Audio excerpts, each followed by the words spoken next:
Hello, everybody. Welcome to today's webinar, 2020 Grocery Digital Maturity Deep Dive, The Last Mile Imperative. The three-part digital benchmark webinar series is presented by Winsight Grocery Business and Incisive, along with our title sponsors, Mercatus, Flybuy, and ShopperKit. I'm John Springer, Executive Editor for Winsight Grocery Business, and I'll be your moderator for today's event. Our speakers today are Mark Fairhurst, VP of Marketing for Mercatus, Jeff Baskin, Executive Vice President of Global Partnerships for Radius Networks, Steve Paro, Co-founder and CTO of ShopperKit, and Gaurav Pant, Co-founder and Chief Insights Officer for Incisive. I'll now turn it over to Gaurav, who will be kicking off today's presentation. Take it away. Great. Thanks a lot for that, John. Appreciate the introduction. Thank you, everybody, for joining in. We'll kind of get deep into the discussion, but a quick recap. We've done a digital maturity deep dive and benchmarking of the top grocers across US and Europe. And this is the second part in a series of three where we focus specifically on the last mile imperative, something that we've seen bubble up as a top focus for retailers because of this absolutely transformational shift in shopper behavior, the last mile imperatives of curbside and pickup and all of those have driven this massive surge in growth. So with that, we kind of get into the details. Now, because I know you can't see us, here are pictures of who we have on the call. So you can put a picture to the face. I know you can't see us, but we're all wearing dress shirts. We all dressed up for the webinar, even though it's not in video. So with that, let me give a quick context to the what. And some of you may have seen this before. We do a fairly exhaustive benchmarking of the top retailers across, like I said, the US and Europe. This specific report and this specific webinar relies on data for the top 90 grocery banners across US, Canada, Europe. We look at multiple digital attributes for each banner, and again, millions of data points, as you can imagine. The analysis that we do isn't really at a point in time because, as you can imagine, the digital presence of brands and banners and capabilities is something that's extremely fast-moving. We add on capabilities quickly, we turn on features very quickly. This specific report is based on analysis we did in Q3, and it looks at the sites and the performance at that point in time. The other thing we're very excited about is that we augment a lot of this observational data with actual shopper study data that we've done. We do across a number of surveys, both internally as well as partners like Mercatus, with whom we did an extremely large 60,000 plus shopper study. And how that helps is we can actually compare the digital maturity of grocers with actually how shopper behavior is changing. So with that as a quick, context to, where we've been, what's the source of this data, I'm going to get into the details. So first up, and again, this is something you guys have seen before in the charts that we put out in the report and in prior conversations, but we've really seen this transformational jump in grocery retailing in terms of this massive growth of sales. We've seen digital sales on track to close across more than 100 billion this year. We think they'll get to about 250 billion or thereabouts by 2025, which is a significant jump over a prior projection, which was about 150. Now, it doesn't really matter whether we end up at 250 or 225 or 230, which is based on assumptions and speculation. The point is that this change is here to stay. And the one thing that's clear is that shopper behavior, even though it might have been forced this time around, has driven a lot of adoption, not just commerce, but new fulfillment options. And the thing specific, again, to our conversation is that the shopper experience seems to be at the knife edge where we're looking at fulfillment delivery. The fact that we don't have product available, we can't do curbside well, all of those are elements that seem to be driving shopper defection, because that is the place where the friction is the highest. Now, with that, I'm going to ask some of our panelists to jump into this, and without reacting to the growth per se, which you have, but actually talk to the shopper behavior perspective, which is how has shopper behavior changed and how do we see that going in the future. I'm going to lead with Mark. Mark, I know we did a study together. What's your perspective on how you're seeing shopper behavior change and any interesting patterns that you're observing in the data that you guys look at or the study we did? Yeah, thanks, Gaurav. First, I'm happy to be here and welcome the opportunity to dig a little deeper into some of the insights that we've collectively been able to get at through the courtesy of our clients, who without their support, we would not have been able to get this rich data set. I think, it's a bit of a cliche now. It's funny over the last 6 or 7 months how something becomes cliche, but the pandemic definitely, you said it, has been and remains an accelerant for grocery e-commerce, and has compressed what essentially would have taken 5 years into 6 months. The behavior patterns that we're seeing are, as you said, resilient, and other research that we've been privy to and have had access to have really identified that it takes, once a consumer experiences something for about 3 times, then the habit starts to form, and we've seen that in the online commerce experience that our clients have been offering. What we've also noticed is that experience itself is directly impacted by this loyalty perception. Online, it's a lot harder to retain shoppers versus what a retailer can do with their brick and mortar experience. Consumers are a lot less loyal. They're more likely to quickly shift to another retailer, another brick and mortar retailer's online experience, if they, as you said, have the product in stock, can get a delivery or pickup time slot, and can build their basket in as quick a time as possible. So we're definitely seeing that shift online in terms of a declining loyalty factor. And the other element that we're seeing is this influx of new digital commerce users, particularly at the older age demographics, 65 and plus. Mm-hmm. And although at that age, the households tend to be smaller, they're still buying significant dollar volumes in terms of the average order value. But they need more support. So that puts more emphasis on the UX, the user experience, and the customer experience in the online buying channel.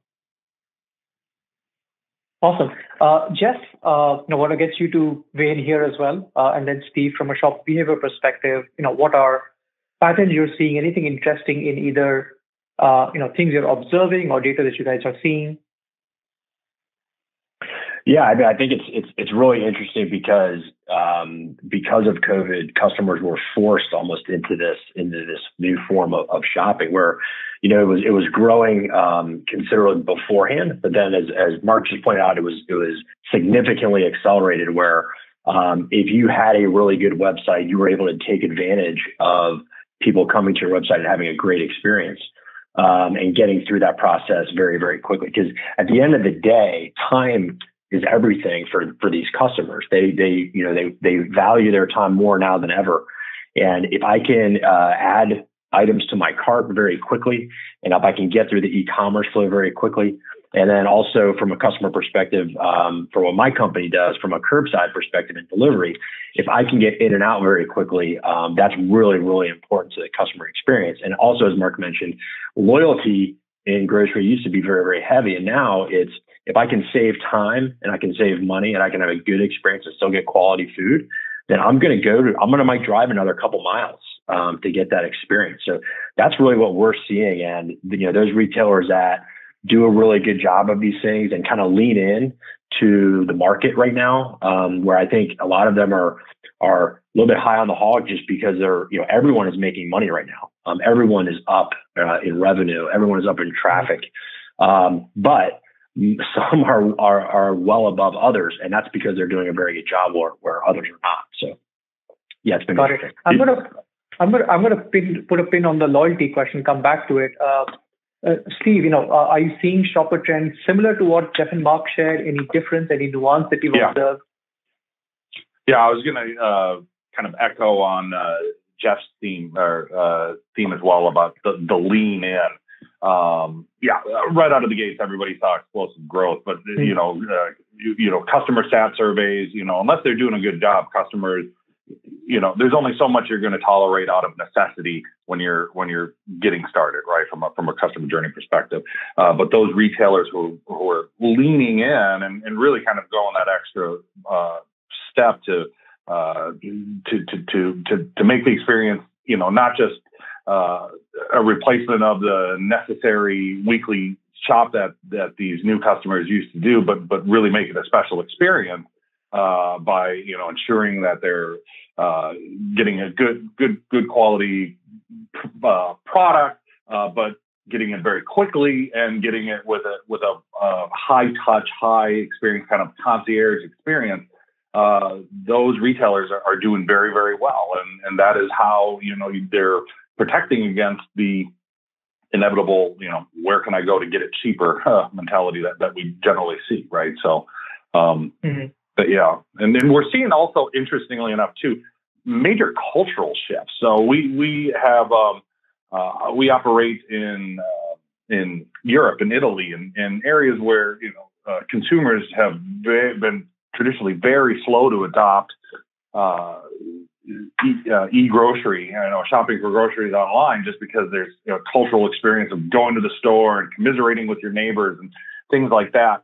We're seeing actually a significant increase in new customers and volume in areas where we haven't before because of kind of cultural differences I don't want to say differences, but cultural hesitations towards adopting this kind of method of shopping. It's been interesting. Yeah, that's a great point. So I'm going to, go back to a point that Mark made and all of you guys touched upon. I think, so first, at least takeaways for everybody listening. And first is, and our data backs this up as well, we've seen more net new shoppers come to digital than there have been before, which has been the 60, 65 plus audience, the different people who are culturally, not been the people who shopped online, as well as we've seen lower income shoppers as well adopt online because most of them have been forced. So that's the net new piece. The second aspect, that's what I want to get both your perspective on, and I'll be slightly provocative, so feel free to push back, is, so guys, is loyalty dead? Because we've talked about, it's all about the convenience and speed. We've had loyalty programs since, time in memoriam. Is there going to be such thing as loyalty left after we're done with all this? Or is it all about speed, convenience, and curbside, get it to me quickly? And any of you can jump in. I'll actually tackle on that one. No, loyalty is not dead. It's different. It's changed, right? Loyalty is no longer just about your fuel points and discounts, but I think for our retailers, they actually, again, it goes back to that white glove experience, right? As a consumer, fuel points are great, but you know what? I'm not commuting anymore, so I don't really care. But if I have a relationship, if I feel like I have a personal relationship with the people at my store who are fulfilling my orders, I'm going to keep going back, and I'm willing to pay a premium to do so because I have a relationship with these people. I know them; they're my neighbors, and I think that's really I think what loyalty is becoming, and it's at least that's what we're seeing. Jeff, Mark, I would support that perspective. Loyalty is not dead, but it's definitely changed in terms of its makeup. It's not a trans. I wouldn't say that it's if I buy here, I'm going to get this type of reward exchange. It's really, do you understand me as a customer? Do you perceive what my lifestyle or my household requirements are?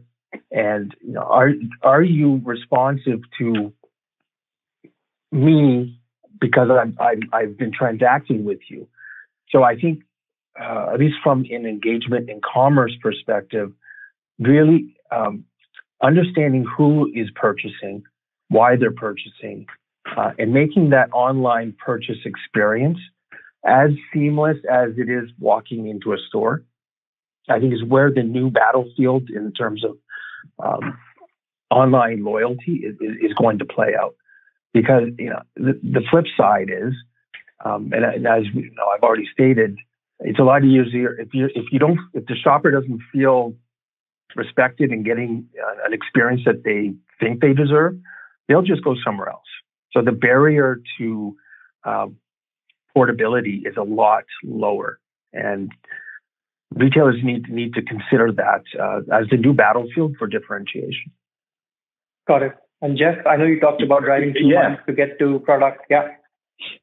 Yeah, and that leads into exactly what I was going to say. I think the traditionally in grocery, I think the ultimate loyalty factor was location, right? If something was very close to my house, that was quick and it was easy, and I can go there and it's in my neighborhood. I'm going to go to my neighborhood store. But now, if that neighborhood store somehow is not operating well or does not have a good digital strategy, so if I'm starting to move that way and they don't have a good digital strategy, I'm probably going to be willing to go elsewhere. That to a store that I've been loyal to for years, because at the end of the day, if I have to drive another few miles, but I have to wait less time, or it's a much easier process. And to Steve's point, if they're super friendly and I can get to know them, then great. I'm going to be loyal to that. I'm going to be loyal to that location, even though, again, typically location has been a primary factor for where most people shop. Yeah. Awesome. And so what I'm going to do to kind of conclude on that point, which I think is interesting, is if you look at the central thesis that you guys kind of talked about, which is we've been, everybody got great growth this time, right? Because rising tide lifts all boats. But coming through this, given the fact that loyalty or these shopper behaviors are at this edge, we may see a more flattening of consumer spend at the point going forward. And then loyalty transforms from the example that Steve gave about fuel points or whatever it may have been in the future to actually perhaps something that drives simplicity of execution, of commerce, of fulfillment and convenience, because those are elements from what Mark said and Jeff backed up, get to what that experience needs to be. And the reason why I think that's a good point is because when we looked at the data and analysis of digital leaders, from a performance perspective, we found that grocers that have invested in digital early, who have been more mature, have performed much better from a growth perspective than their competitors. So this is in a year-on-year perspective or across 5 years. But even the last quarter, what we're seeing is that their growth was actually much higher than it's been in the 5 years. So the 2 points here that I wanted to kind of make is, first, is that if you've invested in digital, if you've performed well in digital, and that's just beyond the lip service of putting up an e-commerce app versus all the other aspects of behavior. And the second is, if you've done it well enough, then that path between, or the distance between the guys doing it well and then aren't, is just growing. And it will grow increasingly because, to the point that Jeff made a couple of times, is if you have this beautiful seamless experience that you can do everything with your app, you'll drive the extra 2 miles, get to a grocer who gives you a much better experience. So we'll see an increasing gap between the ones that have invested early and are doing well and not others, which leads to the element of loyalty and baskets going to people who have focused on driving the simplicity, convenience of that experience. And that's what I want to kind of hit home, because that is the central point around why this theme is so important. If you don't have these elements of investment and focus in place, there is serious risk of losing customers who we thought were loyal. So that's the first thing. Guys, any quick comments there before we head into the fulfillment piece? Yeah. I would just jump in and say that, the ones that are more digitally mature, the ones that have had more lead time to get the linkage between the online experience and the offline and connect it operationally. And this is where the rubber really hits the road as far as fulfillment goes, which Steve can speak to.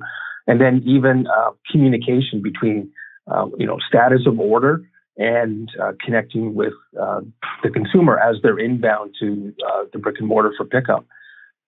If you have those operational pieces connected and working, you're definitely going to be that much further ahead than those retailers who are just coming to the game now.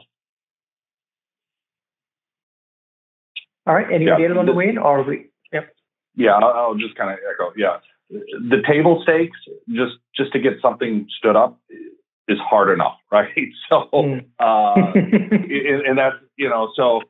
That in and of itself is a significant challenge. So clearly, if you had time at mastering those elements, that's going to allow those retailers that have been doing that's going to allow them the opportunity now to really focus on those things that are truly value add in this new normal that we're in. So yeah. Great. So with that, we shift our focus to fulfillment. I know we've already hit upon it a couple of times, but the reason why fulfillment becomes critically important is not just in grocery, but everything else that we've studied this year. What we're fairly clear upon is inventory is the new open for business sign. If you don't really have the product, if you can't provide fulfillment options and excellence in a manner that shoppers want right now, those are the new table stakes. And it's tough, to the point that Steve just made, around doing that without the balance sheet of an Amazon and to kind of execute on all those things as quickly. So where we kind of talk about is first, and this is a new chart which some of you may not have seen earlier.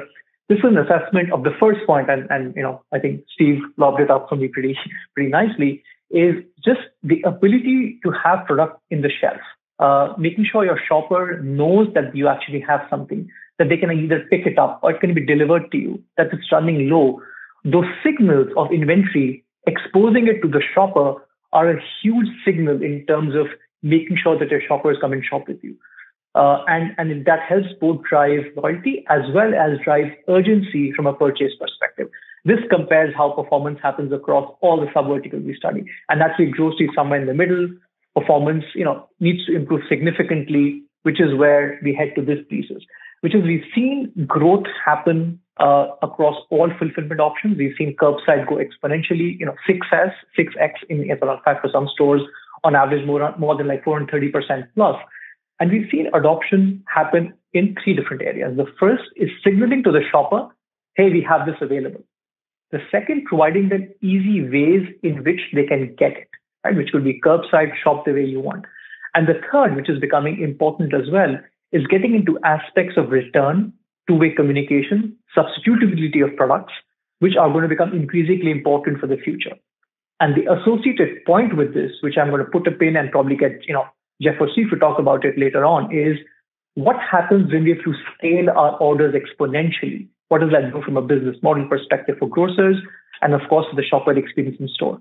So with that as the context, let me get you guys to talk about something that two of you guys talked about towards the end, which is, I know we've talked about fulfillment is important in these difficult times. Grocers have had to turn on curbside and BOPIS and new execution extremely quickly, with duct tape and stip and just get things going. But there are still gaps of execution. We found that as a huge, huge gap from a shopper expectation perspective. Talk to us about the big areas of focus and improvement that grocers need to focus on. And Jeff, I'll start with you.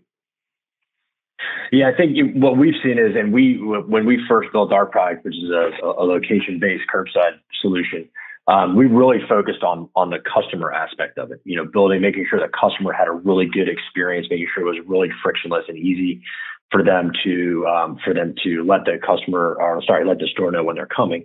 But what we very quickly realized was that the operational piece for the retailer was way more important, because it's great if I can, as a customer, if I can let the store know when I'm coming, but if no one is receiving those alerts and getting those in a timely manner, then the whole thing falls apart. So operationally, really figuring out having things in place and really having technology in place for the operators, and making sure that, and again, because we're working on thin margins, so having to go out and hire 20 people to run a curbside solution or delivery is not in the cards, right? So for most of us at least. So being able to have technology that's going to help you get alerts, like for instance with our friends from ShopperKit, being integrated into their system while I'm going through and picking orders, getting alerts on that so that I can prioritize, and so that as a worker or an associate in the store, I can be picking an order.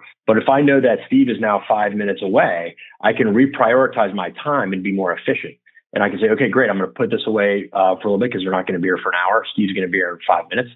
I can now be efficient, and we don't need 3 people to handle those couple things. So I think operationally, there's a lot more to it that I can go into detail in, but operationally is really where you have to nail it, and a lot of the technology out there today helps solve a lot of those problems.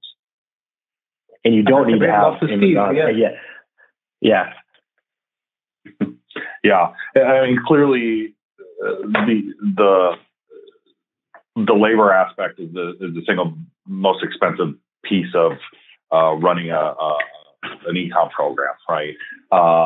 And clearly, if you're using, and as we've seen, right, there's unprecedented growth, right? So antiquated fulfillment technologies, or there's even grocers out there who are still using paper pick lists to prepare online orders, right? And those guys, unless they adapt and evolve, that's not a sustainable model. So you really, it's really critical right now to have again, it's hard, right? This is hard. This isn't easy stuff. I mean, you think at the surface, well, it's just shopping for groceries, right?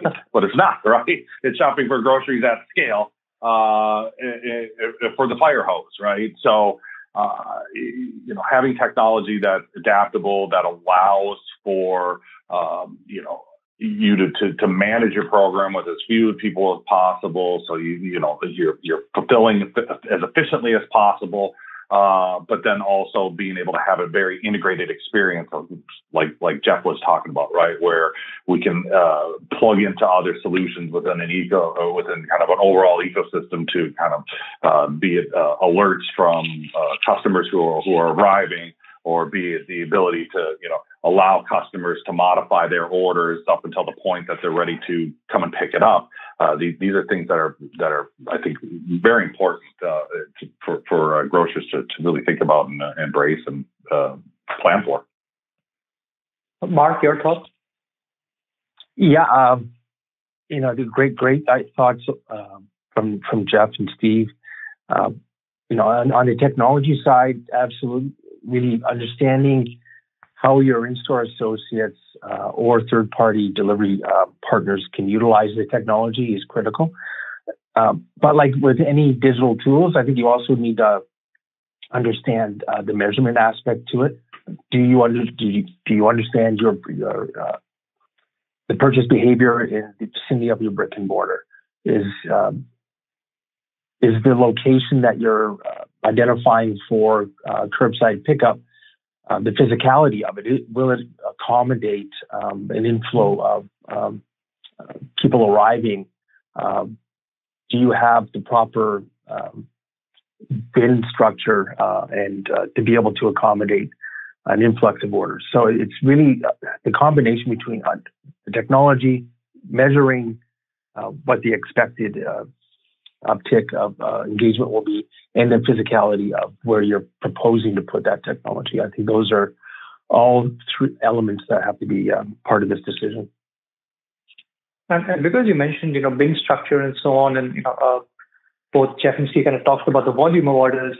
Let me ask you something about. So, at least in a lot of my conversations with grocers, and we do a lot of these focus group and roundtables, has been this coming of the dark store and micro fulfillment centers and cube based or whatever else.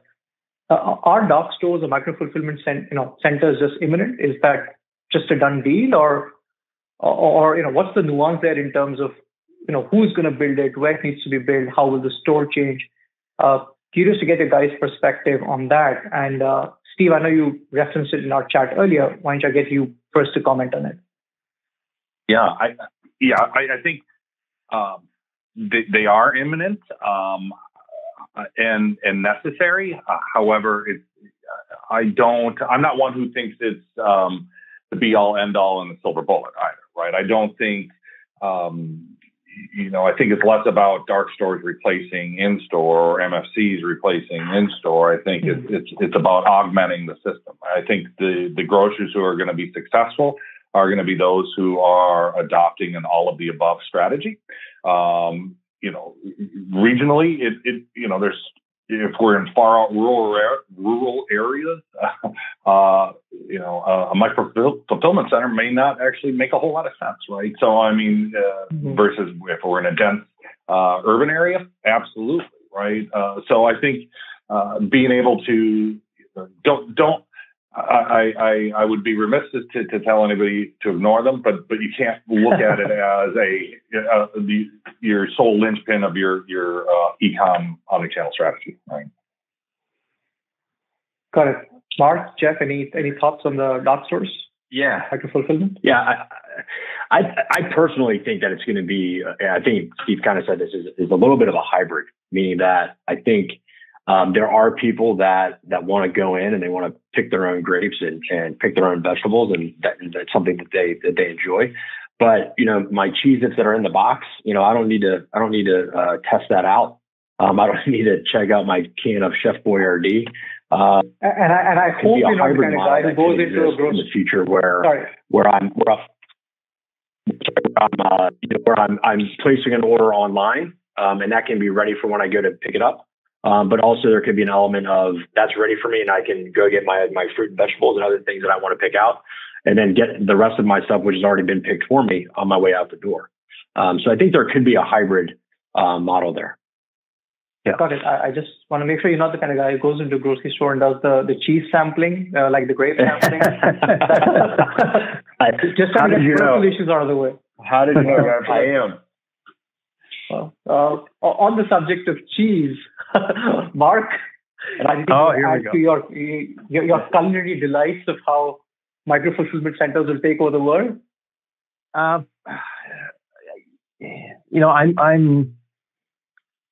I'm of the view that there's a lot of hype going on right now. I think, as Steve said, there's a dark store or MFC does have its applicability in certain geographies. And as Jeff said, there are retailers, especially those that are not in the dense urban areas, where their consumers enjoy the shopping experience. And once they, assuming they feel safe in those environments again soon, and we hope everyone does, they will be doing this hybrid purchase experience. I also think that it's okay for a retailer to experiment to see if it works. I think as far as the technology of some of the MFCs go, there is a high capital cost attached to these, so it won't be for every retailer. For a retailer, you need to understand who's doing the buying and where you differentiate. It's okay to continue to invest in having your in-store associates do the pick if they're able to develop those relationships. It's hard to shake hands with a robot. Well, that's a quotable quote. I think Jeff's got it. Yeah, it's hard to shake hands with a robot. That should be the quotable quote from the webinar, if there is one. Because as long, or maybe bump elbows. Yeah, absolutely. So everybody listening in, this was a call to safety. Even though robo may be inanimate, we have to only bump hands, no shaking of hands allowed. But I'm going to touch on a couple of things you mentioned, and something that was referred earlier is around the third-party delivery providers, and the notion that you need to experiment. You talked about being, of course, working well with partners. I have a mixed message, at least from even looking at our data and grocery providers, because profitability has been a huge challenge. You look at Instacart and whatever else. The best description I've had of the third-party partners from a grocer has been strange bedfellows. You kind of need them, but you also compete with them. How do you see this evolving over a period of time? The specific points here I want you guys to react to is, first, from a consumer experience perspective and the shopper data and intimacy, it's losing that. The second is whether grocers would ever have the wherewithal or the capability to actually turn on services that are competing either together, like banding together, or doing it individually. I'll make this open and let any of you guys kind of jump in first, because I know two of you kind of referred to partnerships and at least third-party providers in your comments earlier. Yeah. I'll let me go first. So Mercatus, we're agnostic when it comes to the partners that we work with. We work with a host of third-party delivery companies. And it's really, what we keep uppermost in our minds is this good for our clients' consumers? That's the bellwether for us. I think delivery definitely has its place, and it has proven an essential service for many hundreds of thousands of shoppers as a result of the pandemic. And we've been happy to help further that. I also think for retailers, presence on third-party marketplaces is definitely a top-line driver for their business. But at the end of the day, you need to take a look at ultimately where you're netting out as a business in terms of your expenses and your revenue. Mm-hmm. I'll jump in. I think.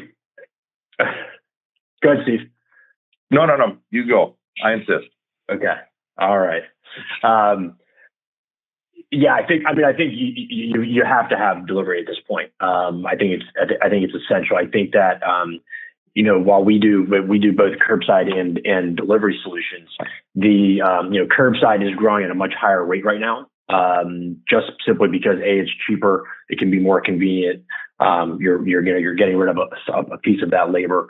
I think from the consumer perspective, for those millennials or post-pandemic that are home or can schedule time where I'm going to be home for 2 to 3 hours and I can schedule that and I can make sure I'm home. It could be a great alternative, right? But for them, it's also more expensive to do that. For my family, where I have three daughters that are well into sports, I have no idea when I'm going to be home. So so delivery is almost I almost can't do it because I don't know when I'm going to be home. So if I have anything frozen, it's not going to be able to be acceptable. So curbside pickup is a great option at that point. I think that's why you're seeing the growth of curbside pickup grow at a much faster rate. But I think in today's world, especially with COVID, both of those areas have grown tremendously. But I think you really have to have both options available. It really just depends on how you do it.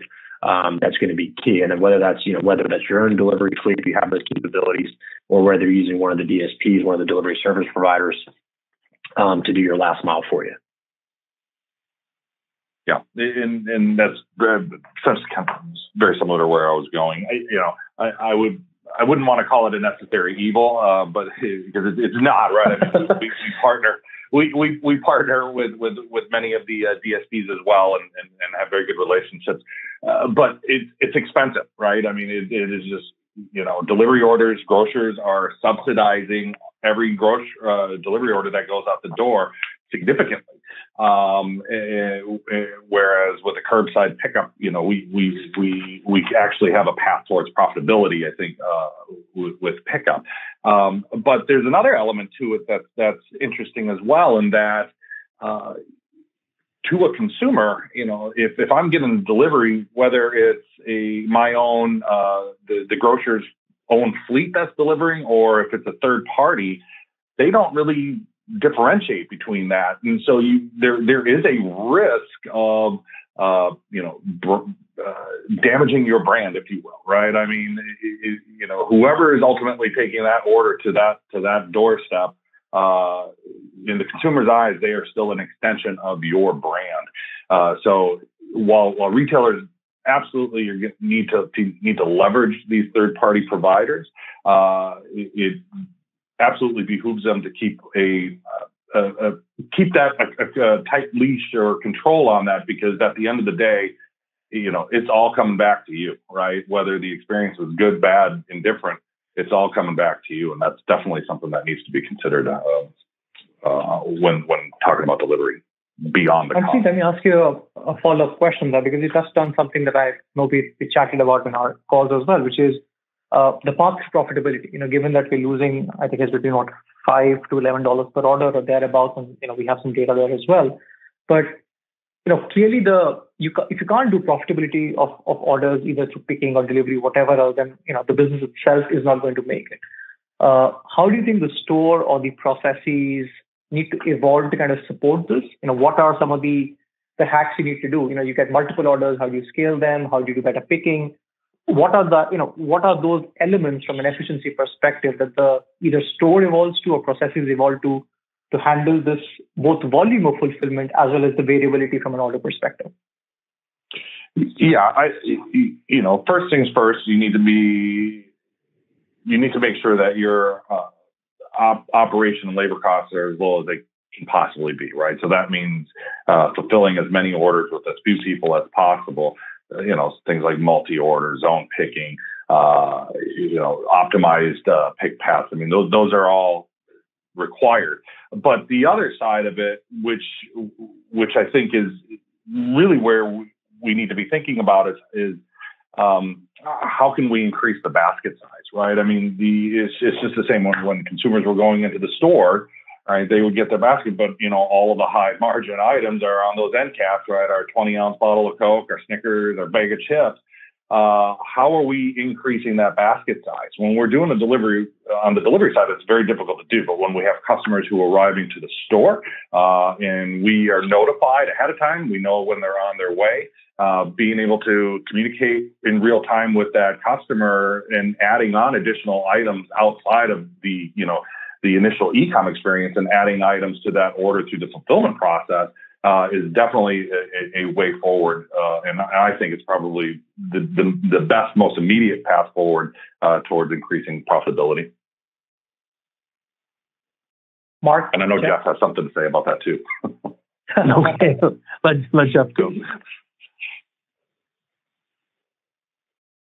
Mark, any thoughts from you on the profitability piece? Go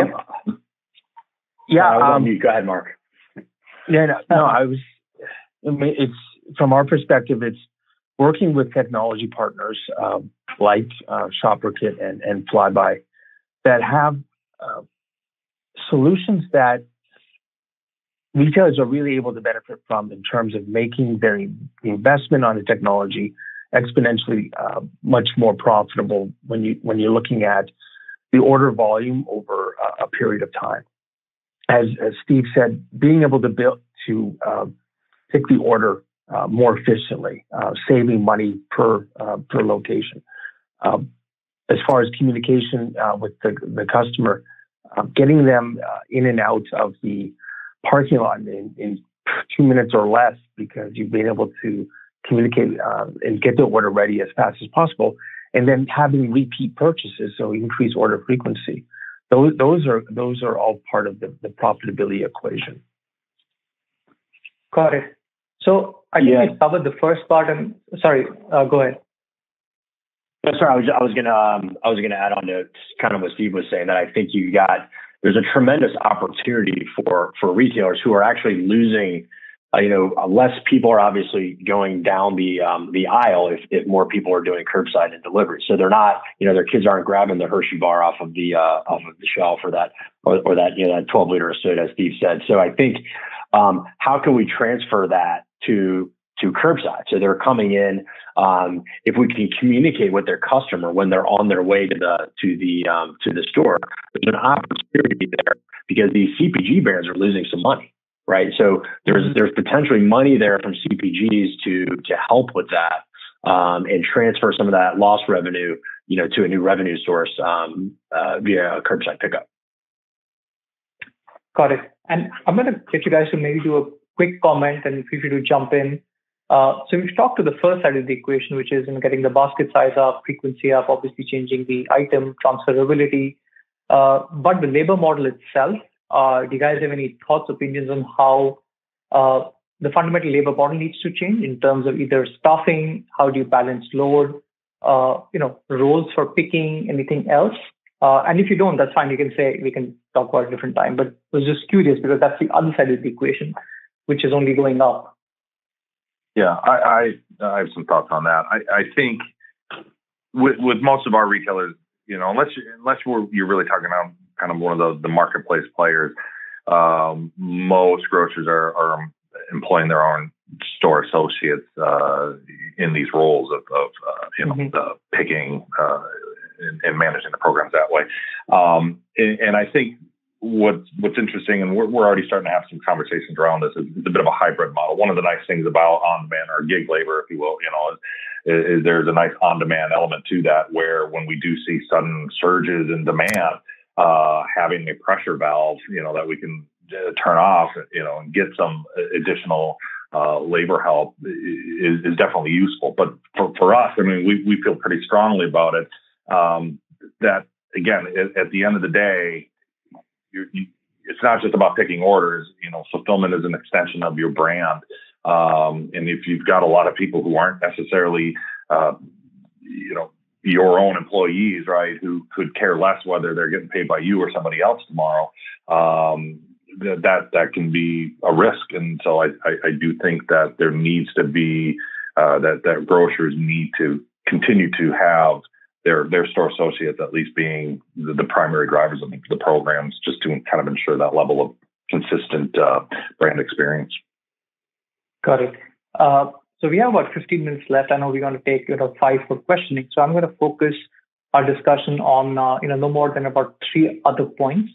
One thing I want to kind of ask right now, and I put up this slide to talk to obviously what are table stakes, what differentiate readers right now, and who are the global leaders in fulfillment from the survey perspective, right? And they have more feature functionality. They do all the things about integrating the backend, sharing data, status updates with shoppers. But the one thing, in addition to the gap that I mentioned between people that are digitally mature and those that aren't, seems to be this emerging gap between large and small grocers. Now, small grocers or regional grocers, like I said, they may not have the benefit of large balance sheet, huge investment appetite, and a time frame where investors can forgive that investment. As you look at these retailers, large versus small, focusing on the small grocers, where do you think they should focus their attention on? Because they need to be more precise in their investments, and they need to get the impact faster. I know it's a tough question, so I'll give you guys count down from 5 so that you have time to think about it. So 5, 4, 3, 2, 1, and I heard Mark laugh first. So Mark, over to you. Oh, geez. I raised my hand, didn't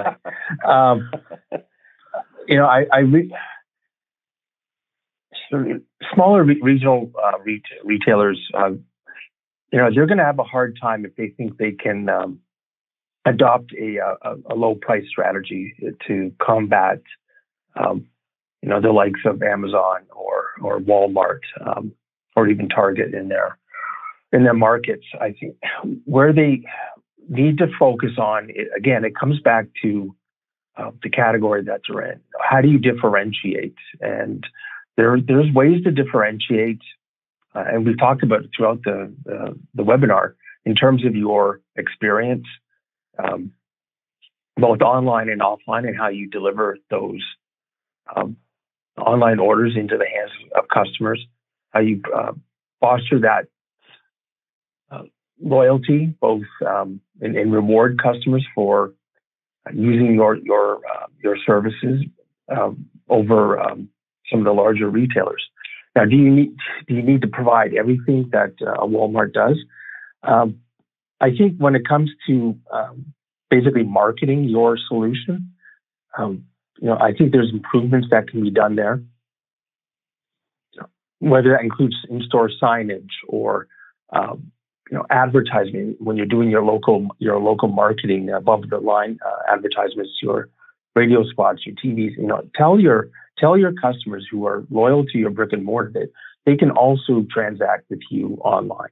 I think those are some of the simpler, more effective strategies a smaller regional grocer could take.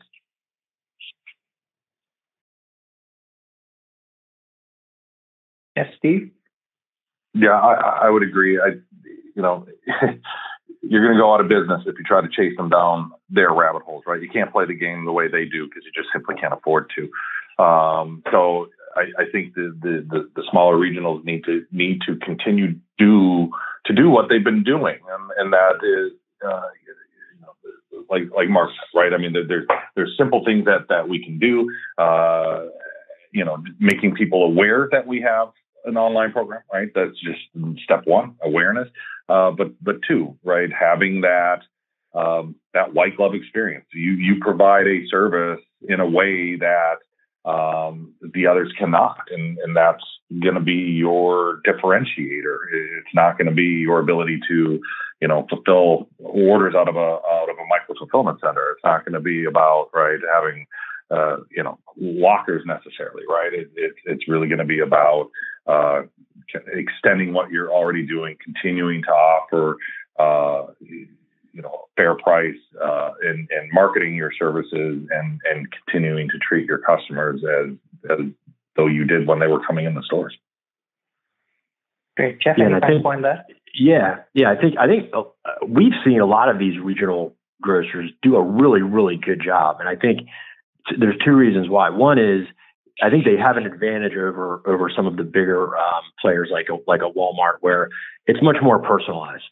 Typically it is your neighborhood store. So you get to know the people that are doing this. And then those that have been doing it for a long time, like I'll just point out like a Lowe's Foods, who does a tremendous job at that personalization. They've been doing curbside pickup for 20 some years, where people were calling it in, and now they've advanced their technology quite a bit to be able to do a really good job. So they're combining that kind of that smaller store, actually not necessarily smaller footprint store, but that neighborhood store, and layer in technology to really create a great experience that can't really be matched by a big retailer like a Walmart. Great. And on that, I'm going to ask you guys the final question of the discussion before we get into audience Q&A and anything else that may have come in. And that actually relates to the last comment you made, Jeff, about the technology upgrade that Lowe's Food and others have done, even though, so how can a small grocer compete with a much larger one? Putting you guys on the spot, what are, the top 3 technologies or platforms or systems that grocers need to kind of put in place or upgrade today to at least meet those basic shopper expectations that we've talked about this entire time around convenience and safety and visibility and all of those pieces? I'll pause here again, since I don't hear, Mark laughing or volunteering himself by accident. Steve, do you want to go first? Yeah, I feel like this is a little bit of a setup, because I would argue that the top 3 technologies are I think pretty well represented on this call. But yeah, you need an effective commerce platform that's going to allow you to run promotions and have your assortment easily searchable and allow your customers to have a frictionless ordering experience. You need to have fulfillment solutions that allow you to actually manage that online demand as efficiently as possible, and again, extending that out on the curbside to be able to allow your customers to have that sub. Again, we don't want to have to go down. We want to avoid the delivery, or we want to drive as much of our traffic curbside as possible. So let's make the curbside experience as seamless as possible in getting our customers in and out in under 2-3 minutes time. And so having an actual curbside solution is going to be kind of critical to that whole equation. And that's something that we in the trade, like you referenced, the 3 of us, call the trifecta of transformation. Yeah. Yep. Jeff, Mark, your thoughts? Yeah. Agree with Steve? Any other points there? Yeah, no, I would completely agree with Steve. I think again, a little bit of a setup maybe, but I would argue that once you get that smooth e-commerce platform and we make it really simple operationally for employees inside the store to pick those orders as fast as possible. Again, it all comes down to speed and convenience at the end of the day.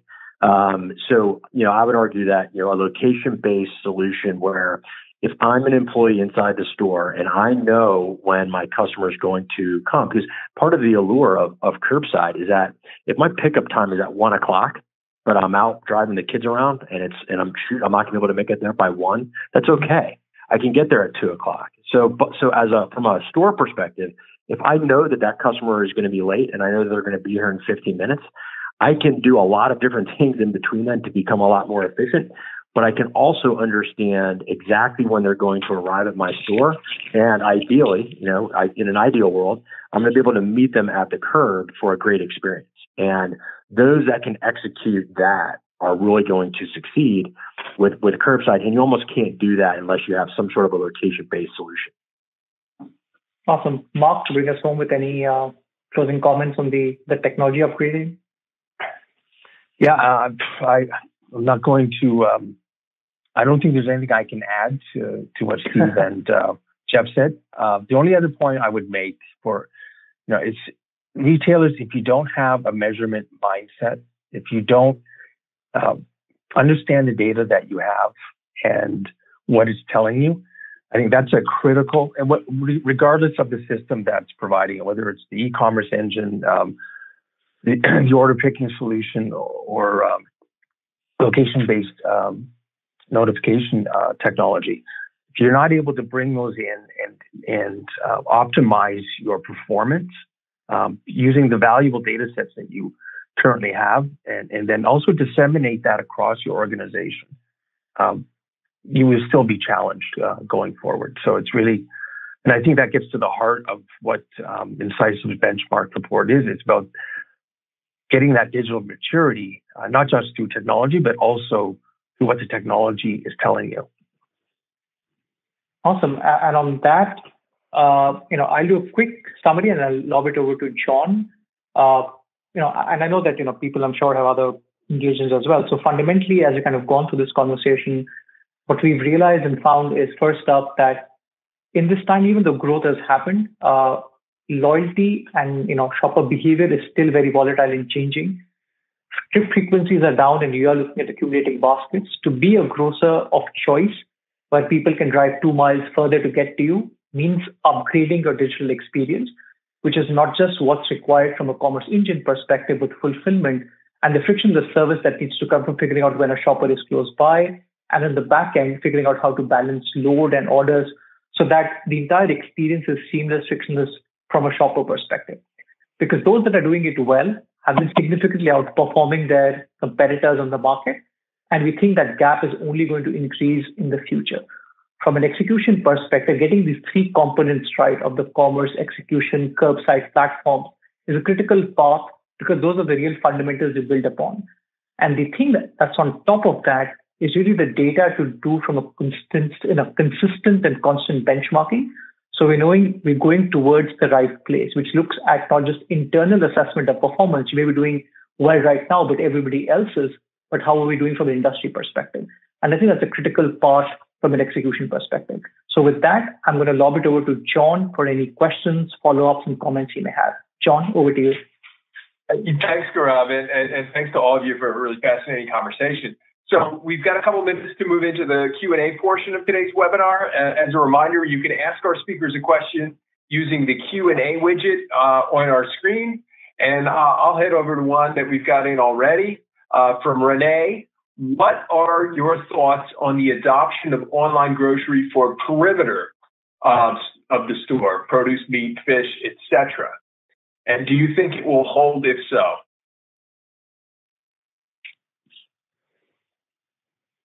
Anyone want to jump in on that? Yeah, I can. All of our grocers are already and have been for a long time, to some extent, offering those assortments online. I think certainly produce, meat, seafood deli, things like that.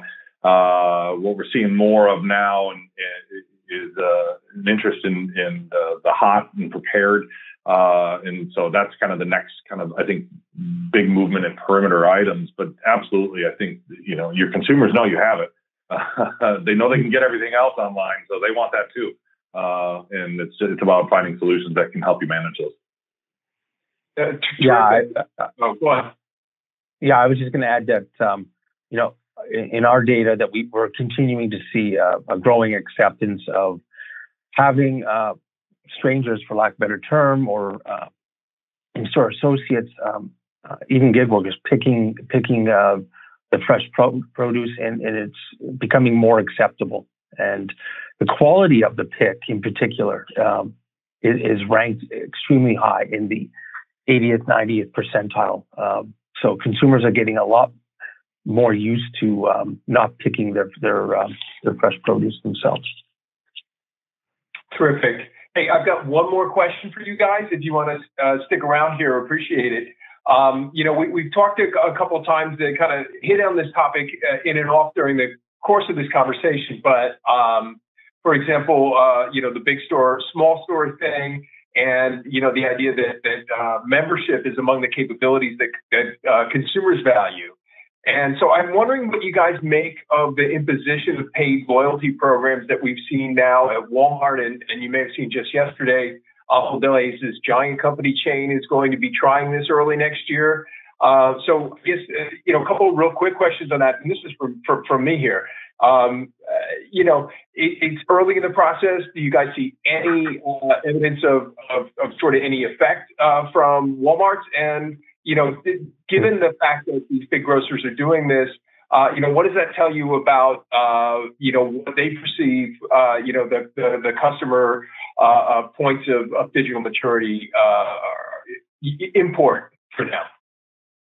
Yeah, I'll quickly answer from Mercatus' perspective. We are seeing increasing retailer interest in that membership capability. The prerequisite, of course, being you need to have that digital mindset. You need to be able to pull on and draw in different data sets in order to make that membership program as valuable as it is with larger organizations, larger businesses like Walmart and Amazon to compete with them.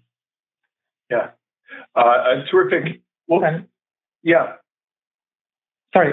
So I think so from a execution perspective, I think there are people who want to try it, but the big challenge there is that, you're really competing against the best, biggest loyalty program in the world, which is Prime, which you're trying to copy from a subscription offering perspective. And if the value isn't clear, which is, additional delivery slots, advanced merchandise, everything else, I think it's difficult to get shoppers to pay an additional, $100, $150 a year to do that. And I think that value piece is something that grocers need to think about, because it'll mean a substantial impact from how they do operations. To the point that was made, how do you decide which customer is more important than another? And that value proposition, I think, needs to be added, because it means you're not going to go off Amazon Prime. If this is an addition, it needs to be a significantly superior value.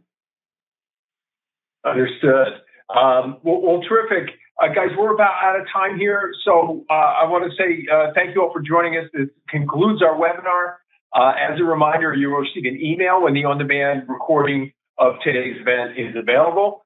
So on behalf of our sponsors, Mercatus, Flybuy, and ShopperKit, thanks for joining us today, and we hope you have a great day.